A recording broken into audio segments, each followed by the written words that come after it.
Il y a des gens qui entrent dans une pièce sans dire un seul mot, et pourtant, tout le monde les remarque. Pas parce qu'ils sont les plus beaux. Pas parce qu'ils sont les plus riches. Pas parce qu'ils crient le plus fort. Une étude de l'université de Princeton publiée dans le journal Psychological Science a démontré que les êtres humains forment une première impression en seulement 100 millisecondes, avant même qu'une seule parole soit prononcée. 100 millisecondes. C'est 4 fois plus rapide qu'un battement de cils. Et pourtant, la plupart d'entre nous passons des années à travailler nos discours, nos arguments, nos répliques, en négligeant complètement ce que notre silence dit de nous. Ce que tu vas découvrir aujourd'hui, les stoïciens l'avaient compris il y a plus de 2000 ans. Une discipline intérieure si précise, si tranchante, qu'elle transforme ton simple fait d'être présent en une force silencieuse que les autres ressentent sans pouvoir l'expliquer. Cette discipline a un nom. On l'appelle le vide stoïque. Et dans les prochaines minutes, je vais t'expliquer exactement comment la maîtriser. Commençons par un paradoxe. Dans nos sociétés modernes, le silence est souvent perçu comme un manque. Un vide à remplir. Une gêne à éviter. On parle pour exister. On commente pour participer. On réagit pour montrer qu'on est là. Selon une recherche publiée par l'Université du Michigan, l'être humain moyen prononce entre 16 000 et 20 000 mots par jour. 20 000 mots. Et combien de ces mots sont vraiment nécessaires ? Les stoïciens, eux, avaient une vision radicalement différente. Épictète écrivait dans le manuel « Si tu veux progresser, accepte d'être considéré comme ignorant ou naïf sur des sujets extérieurs. Le silence n'est pas l'absence de force, c'est l'expression de la force qui n'a pas besoin de se justifier. » Observe les personnes qui impressionnent vraiment dans une pièce. Celles que les autres écoutent quand elles parlent. Celles dont on s'approche spontanément. Elles ont presque toute une qualité en commun, elles ne cherchent pas à être entendues. Elles n'ont pas besoin de remplir le silence. Elles habitent l'espace qu'elles occupent avec une tranquillité qui, paradoxalement, attire. C'est ça, le paradoxe du silence stoïque. Plus tu cesses de chercher l'attention, plus tu deviens magnétique. Mais attention, ce n'est pas du tout la même chose que l'indifférence passive ou la froideur sociale. C'est une présence active et consciente. Une attention totale tournée vers le dedans, qui rayonne vers le dehors. Le vide stoïque repose sur 3 piliers fondamentaux. 3 pratiques intérieures que tu peux commencer à cultiver dès aujourd'hui. Pilier 1, la maîtrise de l'impression première. Les neurosciences modernes ont confirmé ce que Marc Aurèle intuitait déjà dans ses pensées pour moi-même, nos émotions ne nous sont pas imposées. Elles sont le résultat d'une évaluation mentale de la situation. Antonio Damasio, neuroscientifique à l'Université de Californie du Sud, a montré dans ses travaux sur les marqueurs somatiques que nos réactions émotionnelles laissent des traces physiques dans notre corps, posture, tension musculaire, regard, respiration. Et ces traces sont lisibles par les autres, souvent à leur insu. Quand quelqu'un entre dans une pièce en cherchant l'approbation, même silencieusement, son corps le trahit. Tension des épaules. Regard qui cherche des confirmations. Léger sourire d'excuse. Ces micro-signaux sont captés instantanément par l'entourage, qui classe inconsciemment cette personne comme « à valider ». A l'inverse, la personne qui entre sans chercher de retour émotionnel émet un signal radicalement différent. Son corps dit « je suis entier en moi-même ». Et cela déclenche une réponse de respect, parfois même de fascination, chez les autres. La première pratique du vide stoïque consiste donc à apprendre à entrer dans les espaces physiques et relationnels, sans chercher de confirmation extérieure. Pas d'arrogance. Pas de performance. Juste une présence complète à soi-même. Pilier 2, l'économie de la parole. Sénèque le formulait ainsi dans ses lettres à Lucilius, « Parle peu, mais que ce peu soit bon ». L'économie de la parole n'est pas le mutisme. C'est la sélection. C'est choisir de ne parler que lorsque ta parole ajoute quelque chose de réel, une information, une perspective, une vérité que personne d'autre n'a osé formuler. Observe ce qui se passe dans un groupe quand quelqu'un parle trop. Ces mots perdent progressivement de leur poids. Les autres décrochent. Même si ce qu'il dit est intéressant, la quantité érode la qualité. Maintenant observe ce qui se passe quand une personne qui a gardé le silence pendant plusieurs minutes prend enfin la parole. Tout le monde se tourne. Tout le monde écoute. Pourquoi ? Parce que le silence a créé une forme d'attente, une tension positive, une rareté. En économie comportementale, on appelle cela l'effet de rareté. Ce qui est rare est perçu comme précieux. Tes mots obéissent à la même loi. Pilier 3, la tranquillité comme armure. Marc Aurèle écrivait: si quelque chose t'affecte, ce n'est pas la chose en elle-même qui te trouble, mais ton jugement sur cette chose. Le troisième pilier du vide stoïque est la capacité à ne pas réagir de manière visible à ce qui se passe autour de toi, non pas parce que tu t'en fiches, mais parce que tu as développé une distance réfléchie entre le stimulus et ta réponse. Des recherches publiées dans le Journal of Personality and Social Psychology ont démontré que les individus perçus comme ayant un fort locus de contrôle interne, c'est-à-dire ceux qui semblent agir depuis leurs propres valeurs plutôt que de réagir aux pressions extérieures, sont systématiquement évalués comme plus compétents, plus dignes de confiance et plus influents par leurs pairs. La tranquillité n'est pas la passivité.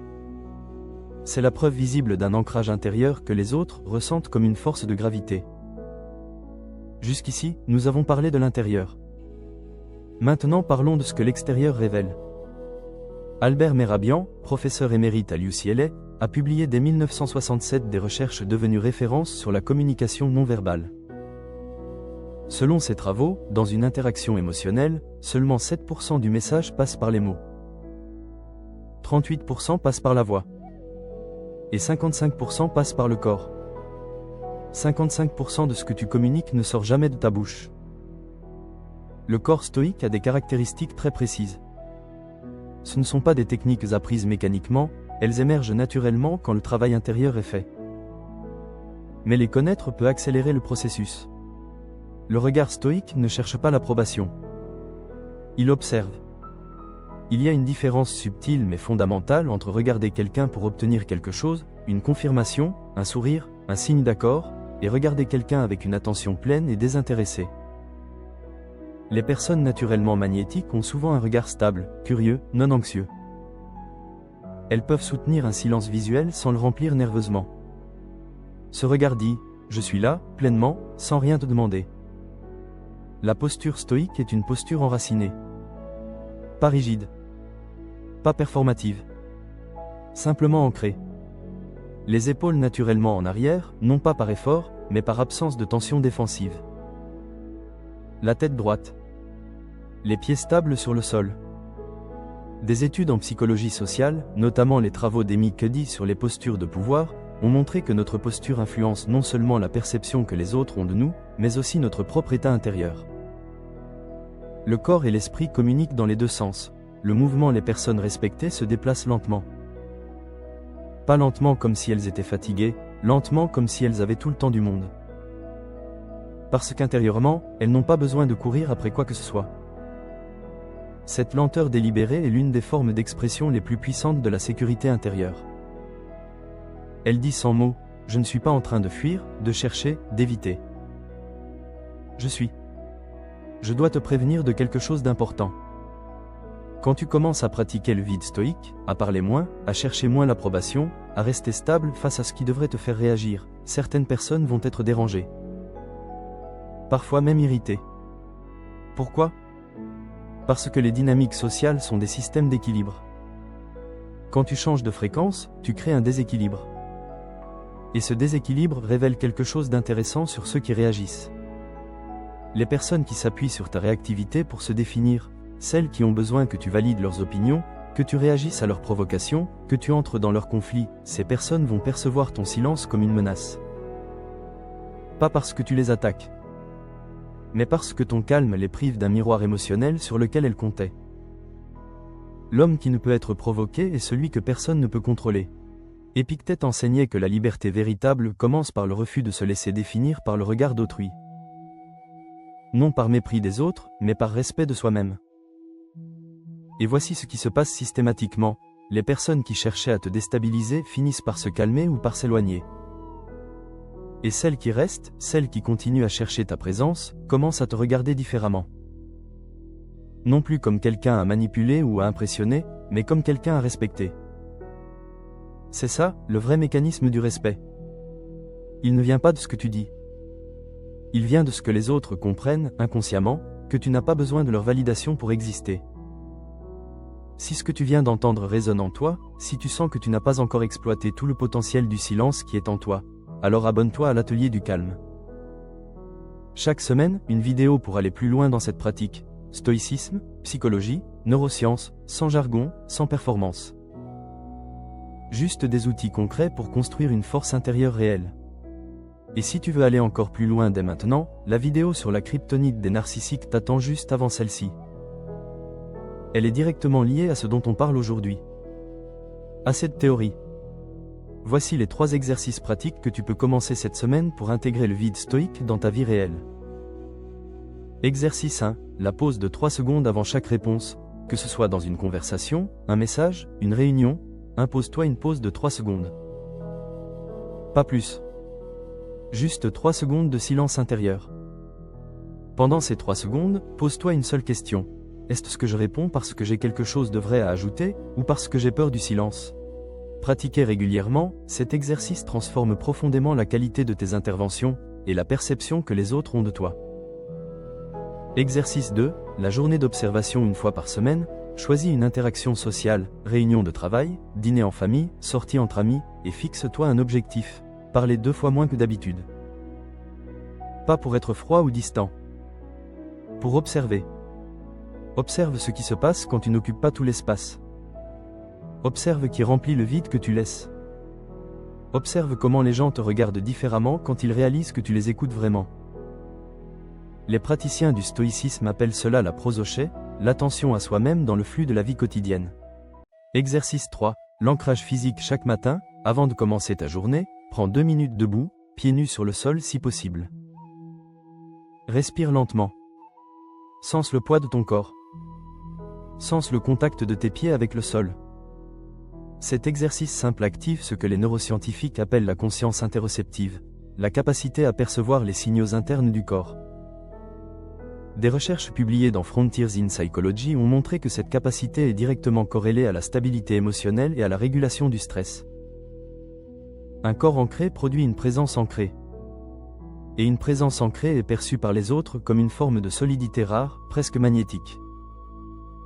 Il y a 2000 ans, Marc Aurèle gouvernait l'Empire romain le plus puissant du monde. Et chaque matin, avant d'affronter les intrigues, les guerres et les trahisons, il écrivait dans ses pensées « Attends-toi ce matin à rencontrer des personnes agitées, ingrates, arrogantes. Mais rappelle-toi que toi et eux vous partagez la même raison. » Ce n'était pas une résignation. C'était une armure. Le vide stoïque n'est pas une technique de manipulation sociale. Ce n'est pas une stratégie pour impressionner. C'est une façon de vivre qui part d'une conviction simple. Tu n'as pas besoin de l'approbation du monde pour être entier. Et paradoxalement, c'est exactement cette conviction qui te rend irrésistiblement présent aux yeux des autres. Les gens respectent profondément ceux qui n'ont pas besoin de leur respect pour avancer. Alors la prochaine fois que tu entres dans une pièce, souviens-toi, tu n'as rien à prouver. Tu n'as rien à gagner. Tu es simplement là. Pleinement. Solidement. Silencieusement. Et c'est tout ce dont tu as besoin pour être la personne la plus respectée de la pièce, sans prononcer un seul mot. Merci d'avoir regardé cette vidéo jusqu'au bout. Prends soin de toi. L'atelier du calme.